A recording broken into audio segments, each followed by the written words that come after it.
네 번째 시간입니다. 죽은 자의 부활 어떤 모습일까요? 라는 제목의 말씀을 가지고 함께 은혜 받기를 원합니다.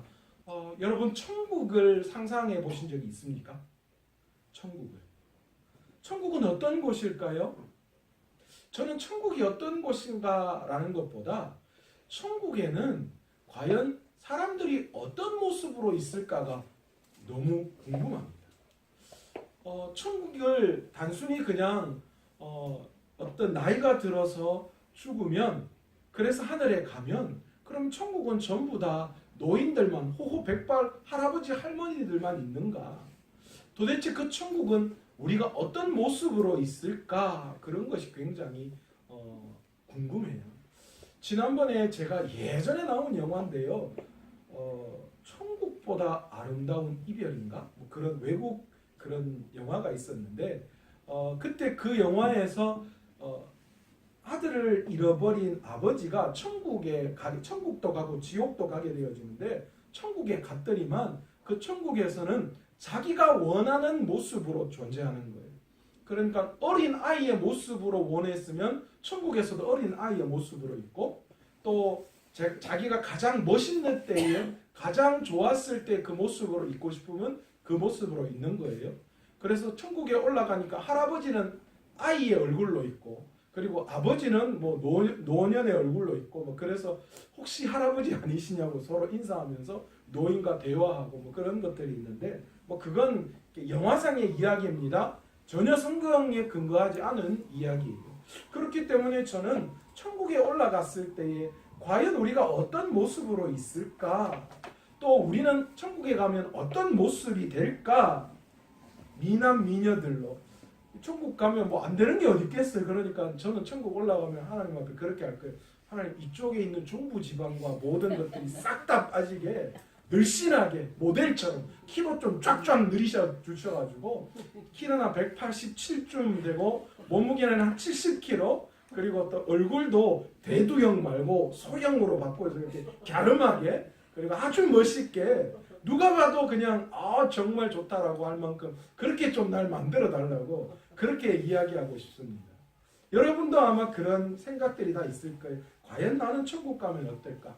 처녀 총각으로 있을까? 아니면 소년 소녀 그때 꿈 많았던 소년 소녀로 있을까? 할아버지 할머니 나는 인생의 결륜을 다 살아온 그 모습이 난 너무 좋다. 그런 모습으로 있을까? 과연 어떤 모습으로 있을까요? 그런데 고린도 교회 안에도요 여전히 이런 이야기가 나왔던 것 같아요. 그런데 고린도 교회 안에 가지고 있었던 고린도 성도들이 가지고 있는 부활에 대한 생각 중에 과연 죽은 자가 어떻게 다시 살아날 수 있을까? 부활에 대한 이야기를 하니까 부활의 첫 열매 되신 예수 그리스도가 다시 사셨는데 그렇다면 우리는 과연 죽었다가 어떻게 다시 살아날 수 있는 것일까? 라는 질문이 그들의 머릿속에 하나가 있었습니다. 또한 부활할 때에 과연 그 부활의 몸은 어떤 형태로 되어질까? 라는 거기에 대한 생각들이 굉장히 많았어요. 그래서 이 부활에 대한 이야기를 하면서 이것 가지고 서로 여러 가지 이야기들이 오갔다라는 거예요. 때로는 이런 이야기들 때문에 부활을 부정하거나 부활을 믿지 못하는 경우도 고린도 교회 안에 있었다라는 것이죠. 그래서 오늘 바울은 직접적으로 고린도 교회에 가지고 있었던 그런 여러 가지 질문들, 그러니까 죽은 자가 어떻게 다시 살아날 수 있습니까? 그리고 다시 산다면 부활의 몸은 부활할 때의 우리의 몸은 어떤 형태를 지니고 있는 것일까요? 라는 그런 질문에 대해서 바울이 직접적으로 그 이야기를 하고 있다는 겁니다. 그런데 바울은 이 질문에 대해서 이야기하기 이전에 뭐라고 먼저 그들에게 그런 죽음에 대해서 죽은 자가 어떻게 다시 살아날 수 있습니까? 부활할 때의 우리의 몸은 어떤 모습입니까? 라는 질문을 하는 그들에게 바울이 오늘 본문을 통하여 뭐라고 그들에게 이야기하고 있는가? 36절에 보면 뭐라고 이야기합니까? 어리석은 자여 그렇게 이야기합니다. 바울은요 고린도 교회 성도들을 통하여서 너희가 아직도 부활에 대해서 제대로 알지 못하는구나. 아직도 여전히 어리석은 자로 남아있구나. 그렇게 안타깝게 생각하면서 그 질문에 답을 던집니다. 바울은 어리석은 자들을 향해서 부활에 대해서 죽은 자의 부활과 또 부활의 어떤 몸의 형태를 가지는가에 대해서 이야기하면 할 때에 먼저 뭘 끄집어내는가 하면 먼저 육신의 죽음을 언급하고 있습니다. 그렇잖아요. 부활의 몸을 가지기 위해서는 제일 먼저 뭐가 있어야 한다라는 거예요? 육신의 죽음이 반드시 따라야 한다라는 거죠. 만약 땅에 떨어진 씨앗이 죽지 아니하면 다시 살아나 열매를 맺지 못하듯이 사람도 이 땅에 태어나 육신은 죽지만 그러나 그 육신의 죽음이 그리스도의 강림하실 그때에 뭐 한다는 거예요? 다시 부활의 과정을 통하여서 새롭게 되어지는 은혜가 우리에게 나타난다라는 것을 말씀하고 있습니다. 그러니까 부활은 뭐 후에 온다라는 거예요? 죽음 후에 오는 것이다 라는 것이죠. 그러니까 죽은 자들이 어떻게 살아날 수 있는가? 그것은 먼저 죽음이 우리에게 있어야 한다라는 것을 바울이 전제로 이야기하는 거예요. 우리는 육신의 죽음을 이상하게 생각할 필요 없어요. 사람들이요 죽음에 대해서 공포를 가지고 있어요. 그래서 뭐 아무것도 없어도 똥밭에 굴러도 저승보다 이승이 낫다. 뭐 그런 이야기 하잖아요. 그죠? 그런 것처럼 뭐가 아무것도 없더라도 정말 이 땅에서 정말 형편없이 살아도 이 땅의 삶이 더 좋다 그러는 사람들이 있어요. 그거는 뭐가 전제되었기 때문입니까? 다음에 대한 부활에 대한 전제가 없을 때에 그렇습니다. 그럴 수밖에 없는 거죠. 왜요? 죽으면 아무것도 아닌 거니까.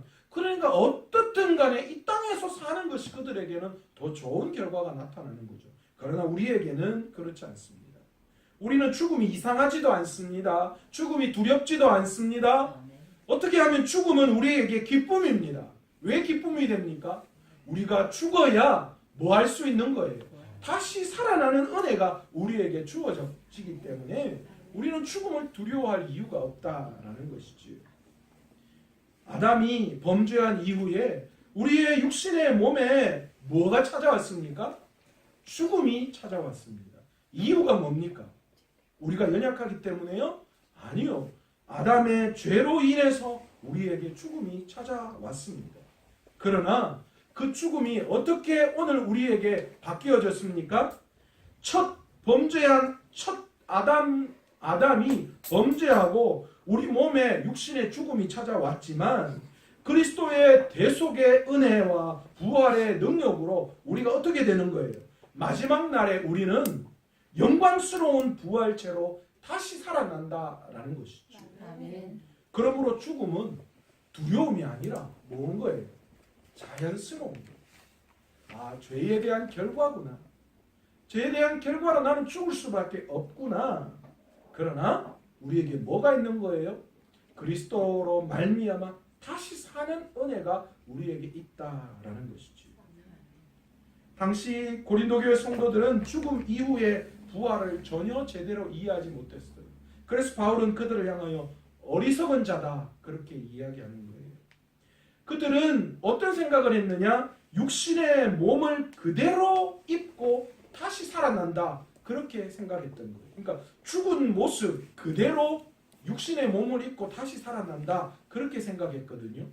그러면 천국에는 어떤 사람만 있어야 돼요? 거의 대부분이 뭐한 사람이에요? 다 백발이에요. 다 막 쭈글쭈글하고 막 이래요. 다 무릎 막 아파가지고 막 아이고 이라고 막 그렇잖아요. 다 그 모양 그대로 육신을 입고 죽은 대로 육신을 입고 똑같이 살아난다면 그 모양 그대로 아니겠어요? 물론 제가 조금 심하게 이야기했지만 고린도 교회 성도들에게는 육신의 몸이 그대로 부활하는 것으로 잘못 생각했다라는 겁니다. 그러나 하나님은 부활의 때에 뭐라고 말씀하시느냐? 믿는 자들에게 영광스러운 뭐가 있다라는 거예요? 하늘의 부활체를 입혀주신다. 그렇게 말씀하고 있어요. 그러니까 이건요, 우리가 지금 가지고 있는 이 육신의 어떤 동일한 육신의 다시 몸의 그대로의 부활로 개념으로 삼는 것이 아니라 하나님이 마지막 우리를 세우실 때에 하늘에 합당한 부활체로 하나님이 살려주신다라는 거예요. 그러니까 그 모양이 어떤지는 우리가 알 수 있어요? 없어요? 알 수 없는 거예요. 여러분 뭐 사실 알 수 없는 게 이것뿐이겠어요? 왜 알 수 없습니까? 존재하지 않기 때문에요? 아니면 없기 때문에요? 아닙니다. 우리가 모르는 이유가 어디 있습니까?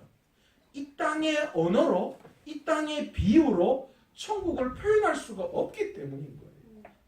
우리가 천국을 이야기할 때 대부분 뭐라고 많은 사람들이 이야기합니까? 길에 막 금이 다 깔려 있고, 막 집에 막 아름다운 보석들이 치장되어져 있고, 뭐 어떤 가장 맑은 시냇물이 흐르고 막 그런 이야기. 뭐 가끔 뭐 천국을 체험하고 오셨다는 분들 그렇게 이야기하잖아요. 그런데 정말 그럴까요? 왜 그렇게 이야기할 수밖에 없느냐? 성경도 천국에 대한 이야기를 할 때에 왜 그렇게밖에 이야기할 수 없느냐 하면 우리가 가지고 있는 언어의 표현과 우리가 살아가고 있는 이 세상의 것으로는 천국을 표현할 수 없기 때문에, 그렇기 때문에 사실은 가장 세상에서 아름답고 귀하다고 여기는 것을 가지고 그냥 그렇게 천국을 표현한 거예요.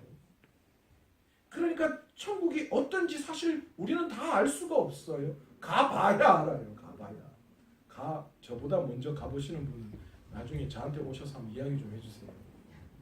올 수만 있으시면. 여러분, 하나님께서요 우리를 다시 살리실 때는 하나님의 하늘의 영광의 부활체로 만들어주세요. 바울은 그것을 뭐라고 비유로 오늘 이야기하냐면, 우리가 씨앗을 심을 때에 어떻다고 이야기합니까? 내가 뿌리는 것은 장래의 형체를 뿌리는 것이 아니다라고 오늘 37절 후반부에 이야기하잖아요. 그러니까 내가 무언가를 심을 때에 미래에 일어날 그 형체를 심는 게 아니다라는 거예요. 오늘 그냥 심을 때는 뭘 심는 거예요? 씨앗을 심는 거예요. 그 씨앗이 나중에 밀이 되고 뭐 벼가 되고 여러 가지가 되어지는 거죠. 어떻게 될 때요? 그 씨가 썩어서 죽을 때에 그것이 나중에 미래의 어떤 모양으로 바뀌어지는 거지, 미래의 어떤 것들을 심어서 그렇게 되어지는 건 아니다라는 거예요.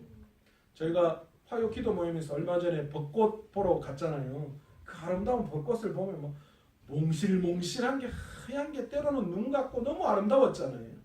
그런데 우리가 그 아름다운 벚꽃을 만들기 위해서 처음에 뭐 합니까?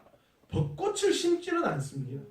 벚나무를 그냥 갖다 그냥 땅에 푹 심어 놓으면 어느 날 갑자기 올라오지 않습니다. 잘못 그럼 다 썩어서 쓸 수가 없죠. 우리는 그것을 심을 때에 미래 형상 그대로 심는 것이 아니라 하나의 씨를 심는 거예요. 그러면 그 씨가 썩어서 죽고, 그리고 그 다음 그 열매가 그 나무가 되어지는 형태로 자라나서 그 미래의 그 형태를 취하듯이 우리도 마찬가지라는 거예요. 오늘 이 시간 우리도 이 죽을 육체를 심을 때에 이 죽을 육체가 우리의 죄로 말미암아 죽고 난 다음에 주님의 그 재림 때에 하나님께서는 우리를 새로운 하나님, 천국에 알맞은 부활체로 하나님은 우리를 반드시 새롭게 부활시켜 주실 것이다라는 거예요. 그러니까 우리 몸이 어떻게 돼가지고 이 몸이 다시 뭐 하든지 아니면 다른 어떤 방법을 취하시든지 어떤 것으로 하든지 우리는 알 수가 없지만, 그러나 하나님은 반드시 그 천국에 합당한 모양을 만들어 주시는 분이시다라는 거예요. 그것을 가지고 바울은 지금 뭘 이야기합니까? 세상에 속해 있는 형체와 영적인 속해 있는 형체를 비교하면서 그것을 설명하는 거예요. 모든 육체에는 다 각양각색의 하나님의 뜻에 따라, 하나님의 계획에 따라 그 육신을 입고 있다, 형체를 띠고 있다는 거예요. 그것처럼 우리도 천국에 가면 하나님이 거기에 맞도록 하나님이 어떤 그 영광스러운 천국에 맞는 부활체로 만들어 주실 것이다 라는 것을 우리에게 말씀하고 있습니다. 이 땅에서 우리는 아담의 형체를 입고 태어나 죄의 결과로 병과 연약함 가운데에 죽음을 맞습니다. 그런데요, 이것은 어떻게 보면 인생의 불행입니다. 그러나 하지만 그리스도와 연합한 자들은 이것이 불행으로 끝나는 것이 아니에요. 그리스도와 연합한 자들은 죽음 이후에 영광스러운 하늘의 부활체로 있게 되어지는 거죠. 비록 우리는 육신의 몸을 입고 죽지만 그러나 어떤 일이 일어나는 거예요? 하나님의 능력으로 부활 때에 신령한 몸을 입고 다시 살게 된다라는 겁니다. 아멘.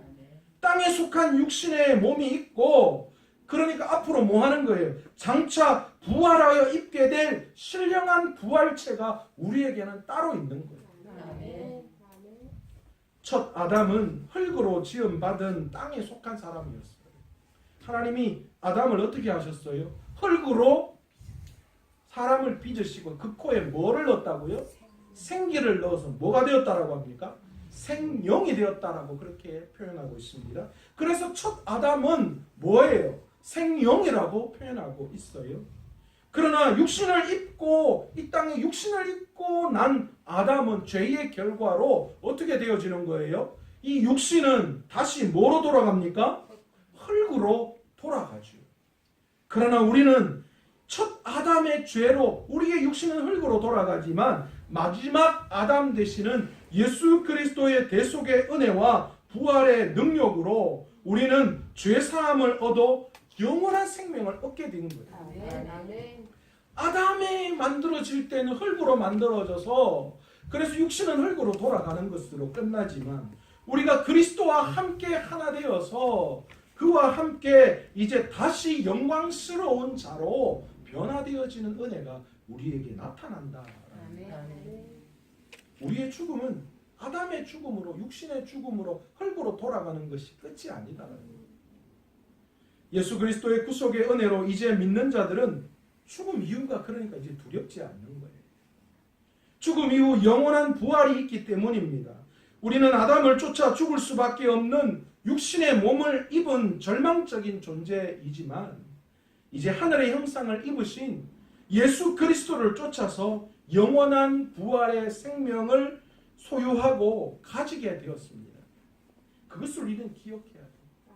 그게 오늘 우리의 삶이라는 거예요. 사실 장래에 나타나게 될 부활이 어떤 모습인가 우리는 전혀 이해하고 우리는 전혀 가늠할 수가 없어요. 그러나 반드시 우리를 살리신다라는 거예요. 하나님에게 속해 있는 어떤 하나님의 방법으로 반드시 그것을 이루어내시는 분이심을 우리는 알고 있으면 되는 거예요. 우리가 속해 있는 생각과 우리가 속해 있는 표현과 우리가 속해 있는 방법으로 그것을 해결하려고 해서는 안 되고요. 해결도 안 될 뿐더러 우리는 하나님의 특별한 어떤 능력, 하나님의 특별한 그 어떤 방법, 그 계획하심을 믿음으로 받는 거예요. 반드시 하나님께서는 씨를 뿌리듯 우리의 생명이 죽으면 장래의 형체를 우리에게 부활의 때에 허락해 주시는 분이시다라는 거예요. 그래서 성도는 부활을 통해 그리스도를 닮은 자로서 그 앞에 서게 될 것입니다. 하나님의 어쨌든 뭐 그렇다고 부활했는데 완전 외계인처럼 세워지지는 않겠죠. 뭐 눈이 여기 달려 있고 그렇지는 않겠죠. 왜요?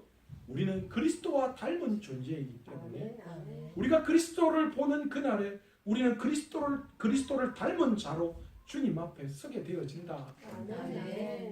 그러므로 성도는 그날을 설렘과 기대를 품고 그리스도의 형상을 입을 부활의 날을 바라볼 수 있어야 합니다. 저와 여러분이 주님 앞에서는 그날을 오늘 이 시간 설렘과 기대를 통하여서 그 그리스도의 형상을 입을 그 부활의 날을 바라보며 기다릴 수 있는 저와 여러분 되시기를 간절히 소원합니다.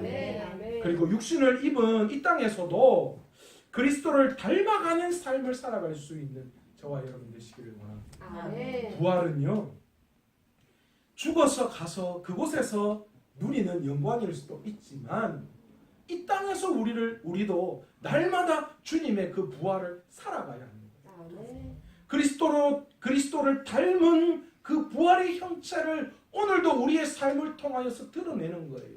그게 뭐냐?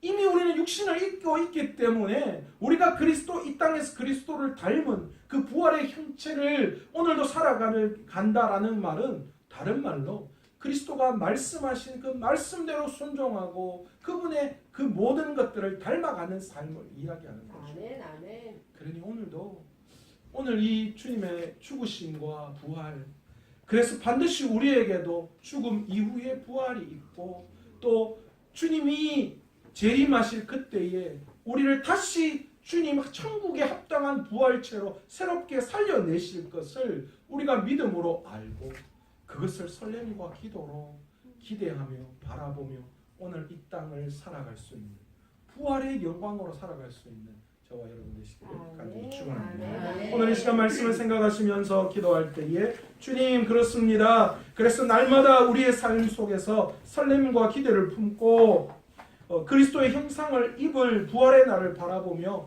오늘 이 땅도 오늘 이 시간도 오늘 이 순간도